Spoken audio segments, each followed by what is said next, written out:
Hi, I'm Autumn Durald Arkapaw, and I was a cinematographer on Black Panther: Wakanda Forever, and this is the Go Creative Show.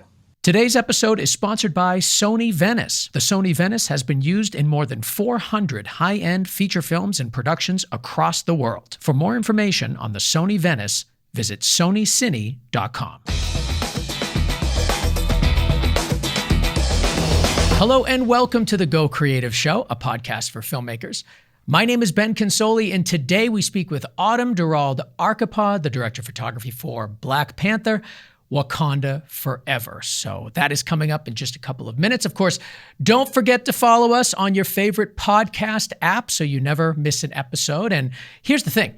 If you are just listening to us, that's great. And we love that. And that's fantastic. But I encourage you to go to our YouTube and watch the show, because when you watch the show, you get to see our guest in person. You can see their facial expressions, their body motions. It adds a whole new dimension to the show. And it's really a great way to experience Go Creative Show and our interviews. So you can check that out at YouTube, Go Creative Show. Of course, you can get to all of our spots if you head over to gocreativeshow.com. And with that, let's jump into it, because there's so much to talk about here with Autumn Durald Arkapaw, the director of photography for Black Panther: Wakanda Forever.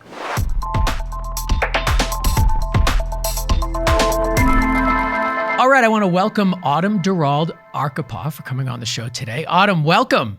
Thank you. Thanks for having me. Just before we started recording, you had mentioned that we almost had you on for Loki, which is just such a beautiful show. I mean, we don't really have tons of time to talk about Loki, and I mean, really, we're here to talk about Wakanda Forever. But it was just nice that we were like two ships passing in the night. We almost met for Loki, but I'm glad to have you here today. Pleasure. Let's talk about the look of the film, because it's dark. You embrace the shadows. And there's actually a great quote that I found of yours. Let me see if I can pull it up here, because I put it in here and I really, really liked it. It was from an article that you did. You said, "For me, light shouldn't fall everywhere. A character should be coming in and out of light like it happens in real life." And such a simplistic message, but it really resonated with me. And I think it does reflect the film. Like, you are employing this strategy in Wakanda Forever. And I'd just like for you to kind of talk about that, your overall lighting philosophy as it is to this film, and maybe just your particular style too. Yeah, I mean, I came up, appreciating the work of Conrad Hall and Harris Savides. Like, these were kind of two of my favorites, in watching their films. Their lighting is a character, and also it's very emotional. Like, if you're just looking at the lighting, you relate to it on an emotional level. It's also doing something for you, even besides the story and the actors. And so I've always tried to achieve that kind of sensibility where, I'm lighting spaces, making spaces look real. There's contrast within the space. If an actor wants to go and, block, if it's being blocked from the corner, or move over here or move over there, they can play with the light. But number one, that it feels like a real space, motivated by some natural source. And obviously you can make natural environments look a little more stylized as well, which those two DPs have done in some of their work. So, I always want it to be a character. And so when I was in film school, I always kind of paid attention, learned light, just always looked at light in spaces when I was traveling. Was a big fan of just looking at photography and just always paying attention to it and trying to see how to do it, right? How to achieve something that you found in your natural environments. And then fast forward, it's I think if it's very important to you as a DP, it becomes this through line in your work, right? You have a sensibility and a visual style. And I find that, if you tend to like things a little moodier, or if you prefer top light, or you use haze as to accentuate light in your scenes, all of these things you kind of pick up as your career gets bigger. And then I work with, the same crew often, which is also great because you have a taste level that you're trying to achieve. And when you surround yourself with like-minded filmmakers, it elevates your work. So yeah, I think I've always just had a really close relationship to it. And I find in this film, more than, ones that I'd done in the past, because it's much bigger, Ryan was really wanting to embrace that. And, there's so much sorrow within this story that I think having a moodier tone and levels of contrast on a face is appreciated and helps, accentuate his storyline. So, yeah, it was really fun to get to do that on this type of level, but that takes a lot of skill and a lot of great crew, a lot of patience and time to kind of, decide to achieve that type of look on a bigger scale, right? But I have fantastic crew, and it was something that we were all kind of, supporting and also post-supporting that idea as well, right? Because some of those big environments, there's, CG done after the fact. So you work with them on how you like lighting on set so they can accentuate that in their extensions and stuff like that. Yeah, I wanted to talk about visual effects in Wakanda Forever because certainly it's there, obviously. But I feel like you guys didn't, I don't know, it doesn't appear to be leaned into heavily. It seems like you're almost trying to hide it. You're trying to mask it. You're trying to make things feel and seem as realistic and as grounded as possible, which I, not being like a giant crazy, superhero movie fan, it really is resonating with me. And I think that is what's giving this movie that edge. It's giving it that super, super mass appeal. But I want to specifically talk about visual effects and how yourself and cinematographers sort of in that world doing big, giant movies like this, how do you approach visual effects? Like what is the cinematographer's role in scenes like that with big, giant visual effects? Yeah, I mean, it's all under our umbrella, right? I was very fortunate enough to do Loki prior to Panther, right? So, my introduction to visual effects in the Marvel world started there. So, I learned a lot. I had a great experience, and that experience kind of, shaped the framework with how I, as a DP, like to work with the post supervisor, and I'm sorry, the VFX supervisor. So essentially we started off that project as like, how much can we do in camera? Let's do as much as we can in camera. And that relationship's also, it's very important to have the production designer involved as well, right? So it's like, even when I'm talking to the VFX supervisor, it's all this combination of like, how much can we do to ground that photography on set, so that they have stuff to work off of, moving forward. So I had a great experience on Loki. And when I came into this one, Jeff Bauman, who's amazing, who also worked on the first one, gave me a call when he heard I was going to be doing the project. And we just got to know each other. Like, we just had a talk, to figure out, just who we were, taste level, like, how he could support me. Like, he was there for me, right? I was there to help him, right? Because we're obviously, it's not, you don't want to ever come at it like, we can do that later. We can just do that in post, It's mostly about like, can I give this person as much as I can in the photography so that later he has a reference and later he has something to ground his reality into it as well, the extension. So that was always my approach. It was always like, let's do as much as we can. Let's work together. How can I help you? On the day, if he's asking me for things or adjustments, he explaining what that would help do, right? So your goal is to not have it be a situation where it's just an actor in a big giant green world with nothing real. Yeah, I mean, that happens, right? It does. But you try and do as much as you can. You try and get production design involved and see, what elements you can put in the frame, to create mid-ground, right? So it's always a discussion. But yes, you are left sometimes with nothing. If you're picking something up too, like in additional, for instance, and you just have the actor and you have the plate, in that instance, when you're doing the plates in principle, you're trying to do the best job you can, knowing that, you're photographing these plates for the purpose of potentially going back in the future to use them. But yeah, I think it's always a discussion. And, as far as the visual language and the format, we picked the Sony Venice. We modified some T-series anamorphics, and these are very particular lenses, I like my lenses to have a lot of character, and I embrace the anamorphic elements. And Ryan was very open to this format this time around. And so, you want to have those conversations early on with VFX so that they can, learn those lenses, chart them, map them, see the particulars of them, flares, how the fall off reacts, how far it goes, to the center of frame. And there's all these different things, and they embraced it, and they went out of their way to do, extra charts and extra mapping just to make sure they had all the info to give the vendors. So, I think, what people I think sometimes forget is that, after you shoot, everything that they're left with, they need to create around your photography, right? And you want all of that extension to match, and you want it to feel like the same world. You don't want to be looking at a foreground, plate captured in camera, and then the background doesn't match, right? It's sharper, it looks spherical, it doesn't look anamorphic.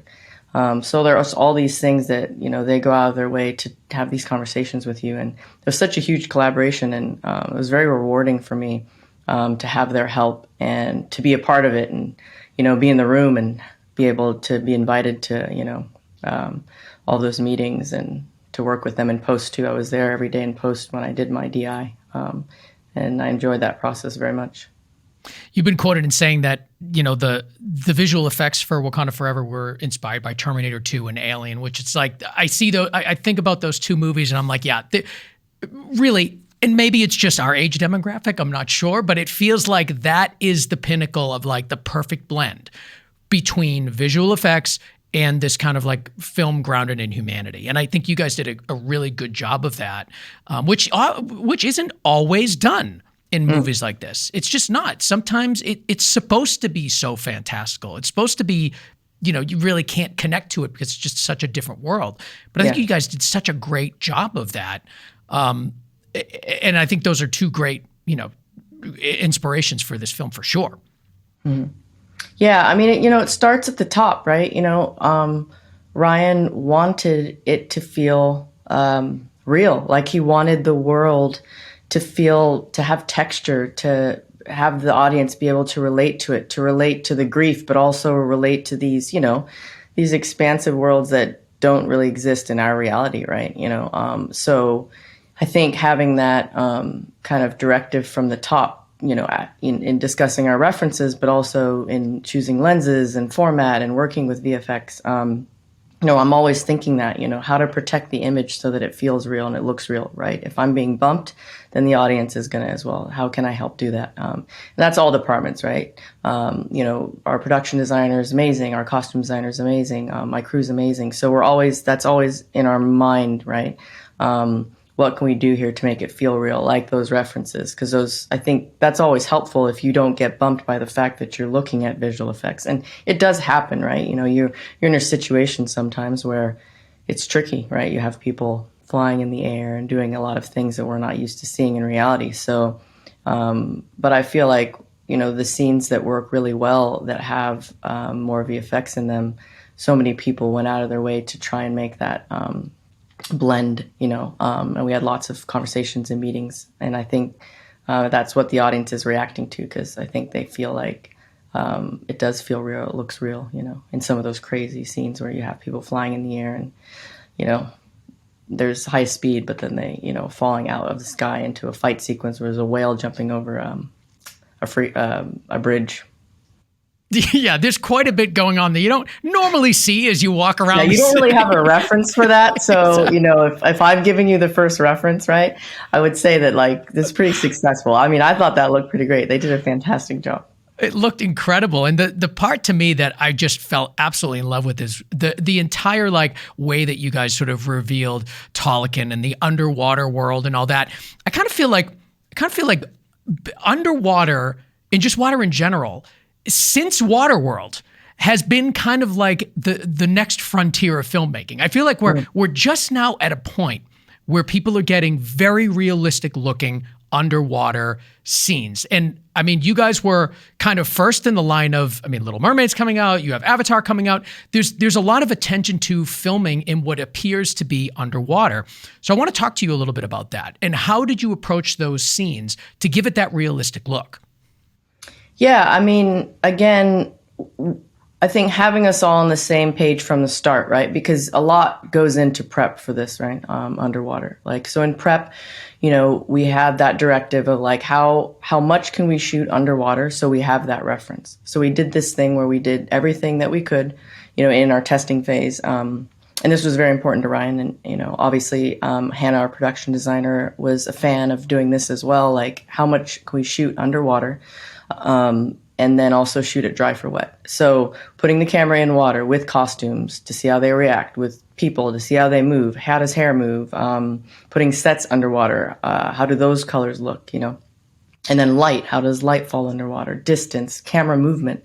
I mean, just a laundry list of things. So we did that, obviously taking notes, and, we lit it a certain way that we appreciated, right? So that it felt like it was this thing that Ryan was interested in. It's like deep space movie, underwater, right? You don't see far distances, right? It's like if you see, 3 miles away and it's sharp and it's clear and bright, that feels unrealistic, because we all have a reference for being in the ocean, sometimes in day, sometimes night, but it's not very clear. It's very murky, and it feels very texturized. So there's, the clarity's off, turbidity.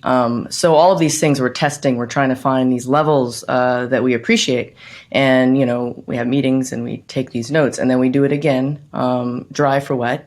And, with the same costumes, with the same lighting, which was great with one of our sets where we have Namor's throne room. Instead of using blue screen, production designer and VFX came up with this idea to print I forget what kind of material it is, but to print the background on the material so that the bounce back of the light would be accurate, right? His red throne room, instead of having blue screen there. So that was appreciated, and also gives you a better image in your in-camera plate, right? So all of these things were taken, in the water and dry for wet and given to Weta to create a realistic, environment. And I think, with the wet for wet and the dry for wet, like they both live in the edit back to back, like they were used. Obviously the more references you give VFX, the more lighting references you give, the better. So this was kind of like, they called it like Pepsi challenge, right? Like how much can we do? But as shooting underwater is very time consuming. There's a safety element to it. And also it's just, I think, it would be impossible to be able to shoot every single element or scene underwater. But to get as much as you can was the agenda. So we started there in prep and took notes. But I think the biggest thing that VFX and I talked about, the takeaway, is like lighting, right? How light reacts in water. It doesn't just go everywhere, right? The same concept of the fact that, you have these shafts of light, you have darker corners, you have different levels of exposure and softness and top light versus hard light. And so, we all took notes. And I think what they came up with, I just love that sequence in the throne where he comes down and the music's playing very loud. Yeah. And he sits down, and we did that for real. We did that for real in water. Hannah put that throne, that jaw in the tank. We had a 20-foot tank, and we had our stunt actor on wires, and we dropped him in the tank, and we did that. And then we also did it dry for wet the same way. So, very time consuming, but it was very important to Ryan. He wanted these worlds to feel real. Hannah wanted them to feel real. She had a huge book of references. And I think, to pay homage to, just culturally to pay homage, you want it to feel like it actually exists. It's not this fake world that someone just created in a VFX bubble. So it's nice to hear you say that, but a lot of time and effort went into it. So, Oh, certainly. I mean, it was by far the most compelling to me. I loved the idea of how realistic that you made that look. And I'm actually surprised that there was how much real actual underwater work was in that. Not because it didn't look real, just because I figured that, if you're going to do some dry for wet, dry for wet, why not do it all? But that's actually kind of interesting to see. So you weren't just testing underwater, you were actually filming scenes underwater and pairing them with the dry for wet. I think I say testing because in prep, that was, the turnaround to create something like a full scene, right? It takes time. So we started shooting stuff in prep. that they could test and then show us stuff and see how we liked it. And Ryan could respond about the turbidity and the lighting and the colors. And then, obviously during principal, we reshot this stuff, right, legitimately, on our schedule. So all of that testing that we did in prep was based off of that idea to look, it's very important that we shoot underwater because this is how it looks. It's also helpful to the actors, right? Because, say you just shoot them dry for wet and you put them on a stage and they're pretending to swim and they're moving around. If you put them in water to start and, have them get comfortable and teach them, ways that they can hold their breath, they start to get comfortable with the water. They know how to move, to turn their head, to emote. Everything's so much different. And you give them a reference for doing it dry for wet, which is great because then when they're pretending to float in a dry for wet environment, they have that to look back to. And I think that was always important, important to Ryan, important to VFX. So there were a lot of great ideas. And I think Jeff Bauman, our VFX soup, was just like all hands on deck, and he ended up directing some of that underwater second unit stuff. And it was very important to him that this stuff looked real. And, obviously we have other movies coming out where people will see underwater work and they have a reference for it in other films. But we did kind of want to make this special to our film. What did you notice about the quality of light underwater when you were doing your testing? And how did you incorporate that into the dry for wet? Yeah, I mean, it's the same approach. I've done underwater, like obviously not, this big, but I've done it for smaller films, scenes underwater, people, swimming underwater, not doing dialogue in underwater world. But I find that I have the same approach, right? It's like I don't like to fill in my shadows. I want there to be a very motivated source. And, I want characters to fall in and out of that source. Sometimes they do go a little bit dark. You fill them in, but naturally, right? Because you don't want it to feel like there's a light underwater. Shafts of light are beautiful. And I think we played with that a little bit, because the reality of it is if you have the sun and you're hundreds of feet in the depths of the ocean, you're not going to see that shaft of light, right? But so we had a little leeway with that, with the Sass Dune, which is part of their culture. So we did a lot of testing like that, But yeah, I find that it's the same approach. It's a taste level. Like at the end of the day, lighting is a taste level, right? You can try all these different things, and then you start to find out, what you like. How much do you like a face filled in? If you're in an environment where it's a bit murkier, it's going to wash out, your shadows. So, depending on your stop, also the lenses that you use. We made a set of anamorphics for our underwater work. 2x anamorphics is what we shot for our underwater work. We also did some IMAX for underwater too in the opening sequence with the cargo ship. The guys in the big suits. Yeah. So those were 1:3 anamorphics that we used on the Sony Venice for our IMAX ratio for that deliverable. So that's all a part of testing that stuff, right? To see that level of, shadow detail and how light falls because, light's going through the lens of water, let's call it the lens of water, but then it's also bouncing off your environment. So we had to shoot in a tank and we had blue screens. So it was great. Sometimes we would turn the blue screens on, obviously, to get the right levels, and then turn them off and shoot so that they had a reference of how we wanted it to look without the blue screens on, filling in the shadows so much, right, and the blue bounce. So it's, I think always as a DP, it's your job to give them as much as you can to refer back to your original idea, right? Because that's the idea, is that you might not always be there and you're guiding hundreds of people on different vendors and different artists that are working on this after the fact. So you want to give them references, of how you like your faces to look and how much negative you use.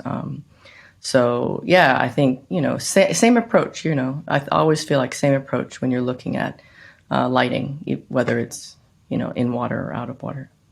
Let's talk about the camera and lens package you used in Wakanda Forever. And you had just mentioned a moment ago the scenes that you shot in IMAX. There are a few there.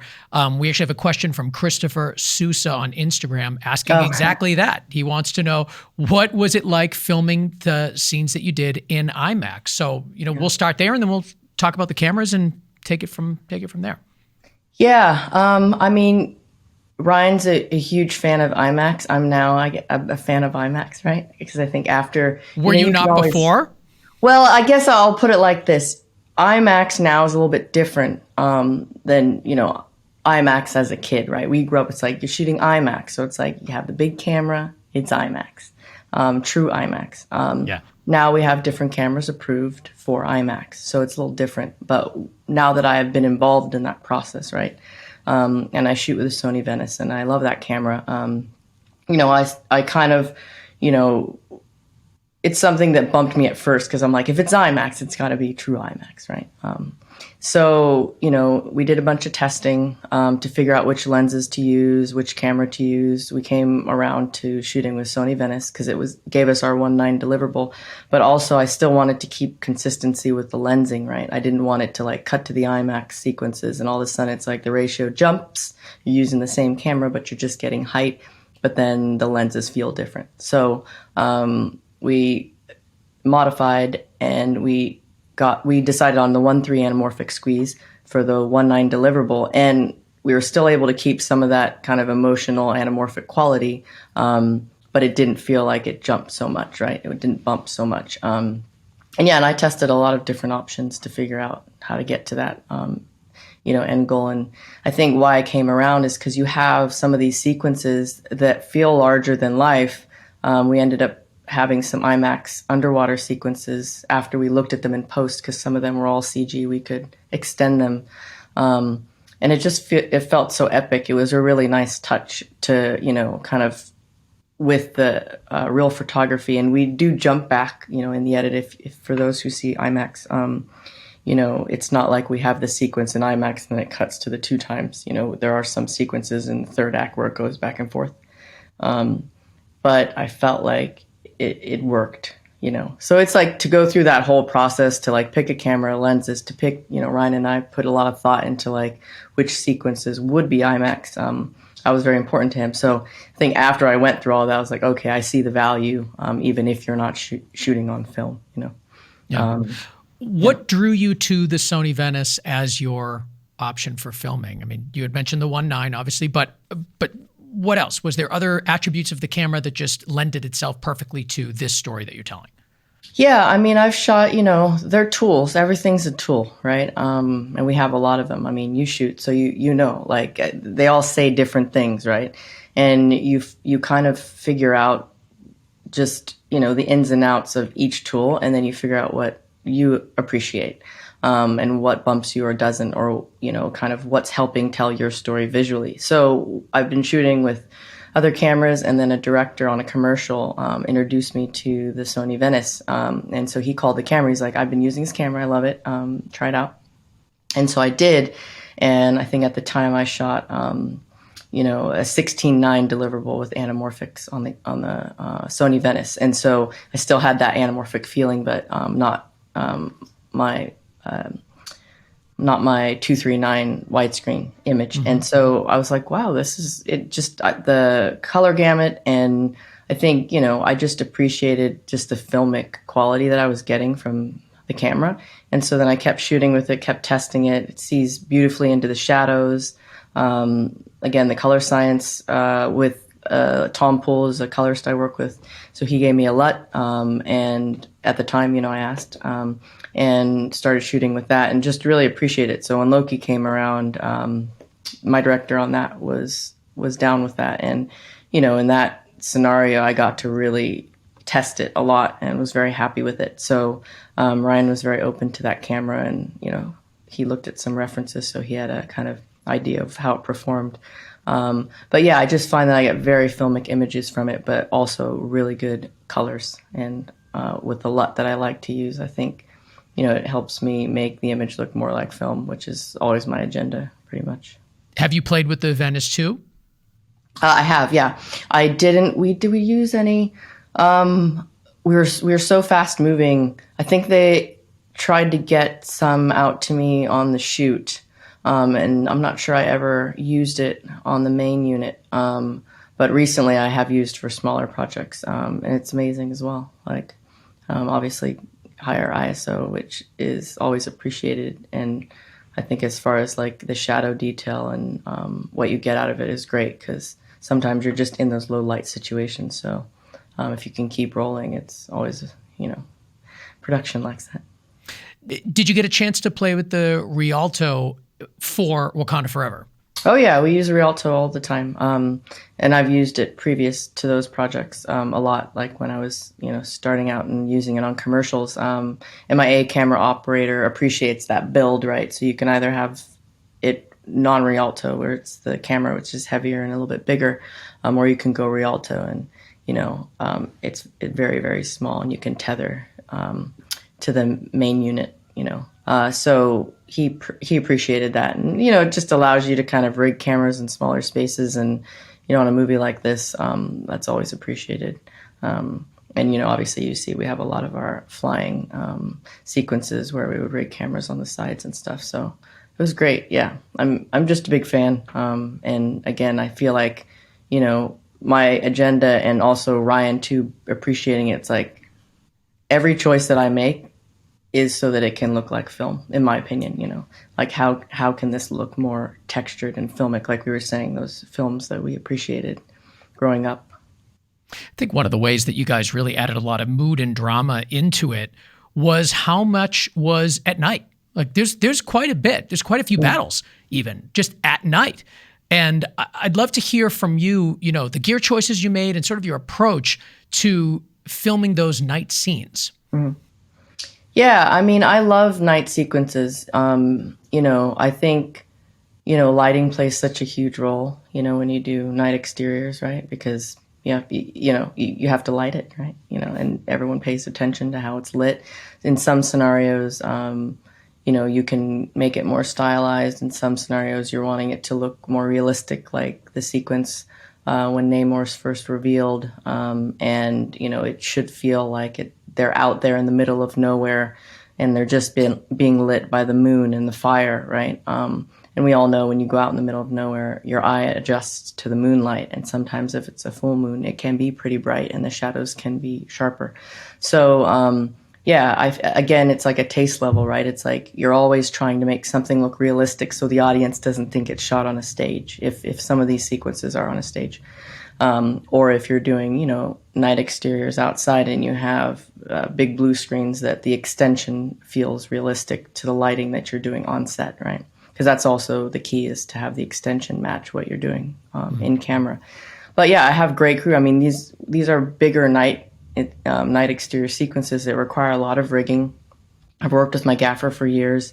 My rigging team's amazing. My rigging gaffer, my key grip, it's like it's all in, right? Everyone's on board to make this look real, but also to be able to have options on the day, right? I like to, the way that we like to work is to set ourselves up to create contrast, right? So you have options to turn off lights, to create contrast, to move this direction, to, move that direction, look different ways, but also turn lights on and off based off of the contrast ratio that you're after. So this all takes a lot of time and rigging and thought when you're doing huge sets like this that are 300 feet long and whatnot. So we're talking about big soft boxes on cranes and options to bring in big negative to shape things. So shaping things on a bigger level with multiple characters.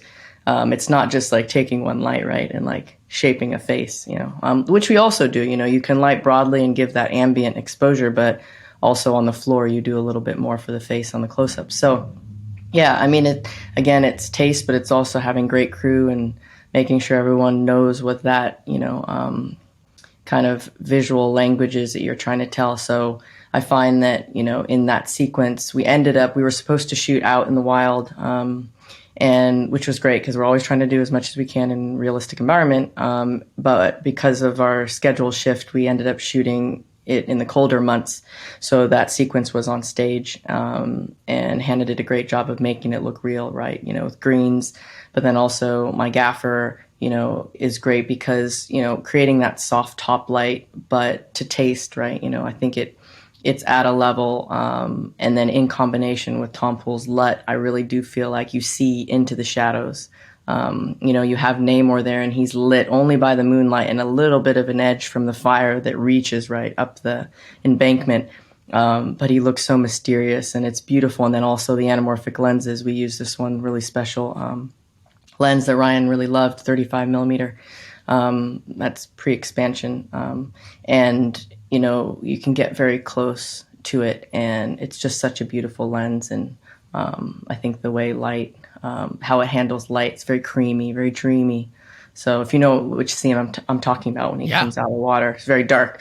So yeah, I think, that Ryan wanted that to be dark. He wanted it to be mysterious. And, I've said, I think, that you can get as much information about giving someone darkness as you can, light, because sometimes it's not just about seeing everything. It's like the audience needs to see everything so they understand it. I think you can understand stuff by giving them darkness as well. And, having your audience be smart and really giving them that emotional feeling of what you get from that darkness. So, give them the emotion. Let them work for it a little bit. I mean, there's nothing wrong. There's nothing wrong with watching it, and in fact, I think it's quite like alluring to me to like sit there and actually really look into the scene. It also hides a lot of the visual effects, and it's so, I don't know. It just the mystery in some of those battle scenes, and just like a creature just coming out of the sea in the middle of the night. Like it looks really good, and it's compelling. And I don't think there's that much of it out there in movies of that caliber. And we actually have a question that's sort of related to this. You may have answered some of it already. Emma Levy Production is asking, how do you approach lighting for such an intense storyline, but also appeal to the Marvel crowd? And I think what she's probably getting at there is that there's a general expectation of what one may see in a Marvel film. And when it doesn't happen, in cases like Wakanda Forever, it sort of bucks the trend a little bit. And it's appealing to certainly filmmakers and people listening to Go Creative Show. But yeah, I mean, you may have answered some of that, but I'd like to get your thoughts on this now that we're just kind of talking about lighting for these intense moments. Yeah, no, it's a good question. I mean, you have to also, you have to think about it as, director driven, right? Ryan's such a brave filmmaker, very emotional filmmaker, So when you have a leader like that with that type of agenda, and you're a great collaborator, right? And you want to push the envelope, and you want to go a little darker, and you want to create this mystery. And it's also there's so much sorrow, that the characters are carrying through the whole journey of the entire film, right? So it's like with that comes light, but with that comes darkness too. So he was very brave with that early on, and I tend to like doing that, right? Like I want to be on a team that is going to be brave and to tell the story, right? And make choices that are going to ask their audience to come along with us for this ride. Trust us, we'll get you there. And so I felt like that in making the film with him, and I feel like that's how the audience is responding. And so they have a reference for every other film that they've seen, but they're always different filmmakers, right? Marvel does such a great job of, there's so many diverse filmmakers that have done these films. So what's so great about that is they support those filmmakers, right, in their vision at the time. And I felt like that on my first project. I felt like that on this project. But it's also your leader, right? He's just so great in making people feel so much a part of telling that story. He sees everyone. He makes films for everyone. So I find that when you have that, when you feel supported and trusted as a filmmaker early on, you can make brave choices like that, right? And you have great crew to help you execute those. So, you're always aware that you're making this film under that umbrella, but you're also telling a story, and you want this story to be unique. It's like you don't. The audience is smart. You know how smart these fans are, right? And especially with big franchises and Marvel films. I mean, people are just so passionate about it. Yes, you're gonna have a passion with these films that you just don't see in other films.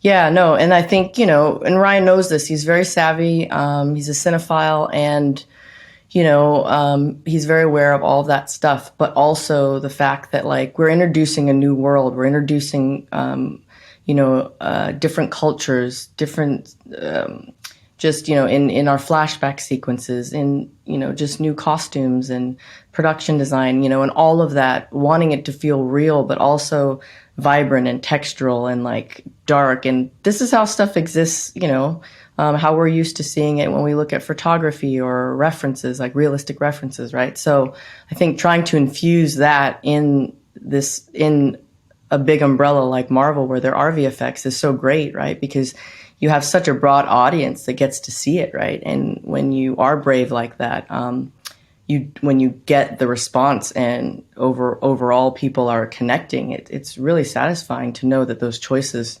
were the right ones and that he was on the right track, from the beginning. And, we trusted that, and he trusted us. So it is great to see people responding like this. Yeah. We've got a question about lenses from Xavier Jimenez. Wants to know the lenses used for the young Namor flashback scenes. And I know that was something you wanted to speak about, just that whole sequence in general. Yeah. So let's talk about that scene. Why, we always ask our guests before they come on to bring up a couple of scenes that they felt passionate about, want to discuss. This was one of yours, so I'd love to know why. And then also we can address Xavier's question about lenses. Yeah, I'm so in love with that sequence. When we shot it, I was in love with it because we got to go to Puerto Rico. And I think it was invigorating because it was towards the end of our shoot. And obviously we had a very long shoot. And I Not a bad way to spend the end of a shoot in Puerto Rico. Yeah, right? And shooting like, real photography, meaning like you're out there, you're in the elements. When you see the ocean, when you see people swimming in it, it's real. That's an ocean. And when you're in the jungle, you're in the jungle. So, I think Hannah and Ryan and I were very excited about that whole sequence.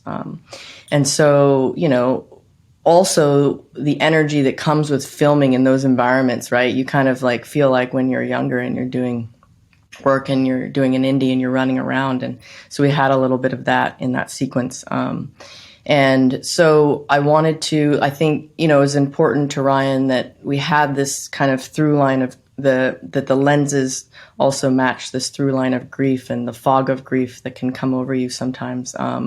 And, it was very important that these sequences be dreaming. So in our main set that we modified, the T-Series, it already had those attributes. So taking it to another level, I think what they're responding to is I had one particular vintage lens, and it's a macro 55 and PANTHER. And so we used that lens for those sequences of the boy. And I know that's what they're talking about. And they are a bit softer and dreamier, and you shoot them a little bit more wide open, and they, it feels like a dream, but also very alluring, a lot of fall off and very bendy on the edges. And also they're macro, so you can get pretty close, like 18 inches or something, I think. I think it works because he's going back in time, right? So you kind of need to introduce an even more aggressive texture of lens if you're going to do a flashback, because our main set, for instance, had a lot of character and dreamy qualities to it. But I tend to shoot a lot with that lens, and I mostly shoot Panavision. I think I shot a whole movie with that lens. Teen Spirit, I shot majority of it with that lens. So there are many of them. I think there's like only a few in the world, or under 10. And so they can be finicky, and they're all very different. So I respond a lot to that sequence just because after I'd seen him cut it together with the music, it's so badass. And I've never seen a sequence like that in a Marvel film. And so beautiful. And he did such a great job. So I remember the first time I saw it, I was blown away because I was there shooting it and loved it. But then cut together when he goes back and forth from the flashback to the hut, it's great. And also the hut, I like that environment as well because the light is, goes in and out of the hatched roof. It's almost like another movie in the movie. You're watching and then all of a sudden you're like, oh, I wasn't expecting that. It's like, it really stands out as its own piece, and it's just so beautiful. So I'm not surprised at all that people are responding to it. Yeah. You had a couple other scenes here that you also called out. Let's choose one more. You had, let's see, you had the firing scene. Yes. In the tribal council room, and then you also had M'Baku and Cherie in the Jabberland Council after she reveals. Okay, yeah. So let's just pick one of them because we're starting to run out of time, and I'd love to. I want you to have an opportunity to talk about a scene that you're particularly passionate about and tell us why. Yeah, I think the scene when Okoye gets fired, and it's just such an amazing performance by both of So, them. Yeah. it gets you. It really Yeah, gets you when you see Angela, it. just, whew. It's in the trailer, right? You get a little bit of that in the trailer. But I remember, and, I always, whenever I see it or talk about that scene, I remember exactly on the day, and I was watching that, right? And, you're the DP, you're there, you're photographing it, you've got multiple cameras, but I was watching it like it was a movie, right? I felt like I was watching a movie as I was looking back and forth, right? And looking at the monitors. And I think it's so rewarding when you can take yourself out of that, right? And you put yourself in a different place. Because as you know, the more that you get involved in filmmaking, the more there's that kind of like separation from reality. You're like, you see through all of it. Like you watch films, you're looking at the lighting, you're picking things apart. You can never So just enjoy a movie again. yes, right. But when they're really good, and I have obviously seen some, outside of working, right? Few and far between. But you're like, wow, that was really good because you were just watching it. You're just responding.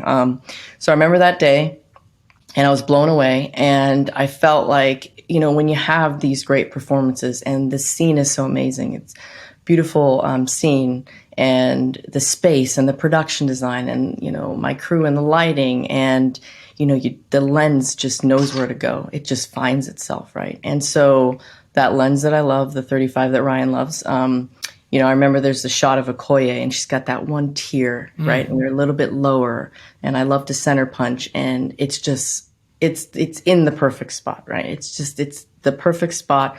It's a little it's very dreamy, right? And she, the whole weight of the world is just falling on her. She feels like she's, it's just, I think as I was sitting there, I was like, this is going to be amazing. And then you see it cut together. And it's just one of my favorite scenes, like cinema history scene where people can play that little scene over and over again. So yeah, I think when you have those moments on a project like this, it feels really nice. Like you feel like you're watching some David Lean film, right? And you're just sitting there, right, watching it. I think such a great choice in that scene too is to shoot up toward her because, it's in a moment where she's sort of deflated. And like you said, the weight of the world is coming down on her, yet she is still shot in a way where she's heroic and powerful. Yes. And I loved that choice. I thought that was such a great choice for that scene. Yeah. Well, she comes from being on the ground, right? So she's kneeling, right? And she's looking up at her. And then as she rises, that's nice that you say that because she is still such a powerful character and woman, but she failed everybody. But she's still in that failure, she's still very important and strong woman. So that's nice, yeah, to put it that way, yeah. Now, I feel a little connection to this film because I don't know if you know this, but we are based in Boston. And so when I started seeing that Cambridge stuff, I'm like, I know that spot. I know that spot. Yeah. Which is not easy to shoot there, I hear, because they don't always approve. It's challenging. It's definitely challenging. I mean, what was your experience like? Yeah, it was great. I mean, like I mentioned before, we have different units, or I think I'm melding in another talk that I did with this talk. I'm not sure if we went over the units here, but we scouted that early on, and Ryan and I, and we were able to see the campus, take pictures, figure out where we wanted to shoot things, and then obviously you do hand off to your second unit, right, and giving them all your notes and your lighting notes and all that stuff. So my parents have lived in Boston. They now moved back to California, but they lived there for 10 years. And so I was very familiar with Boston, but obviously I've never shot there. But I love it, right? And there's so much great architecture in that little sequence and along those streets and then the bridge and the skyline. So to be able to capture that and have our second unit go there and be allowed to shoot around MIT.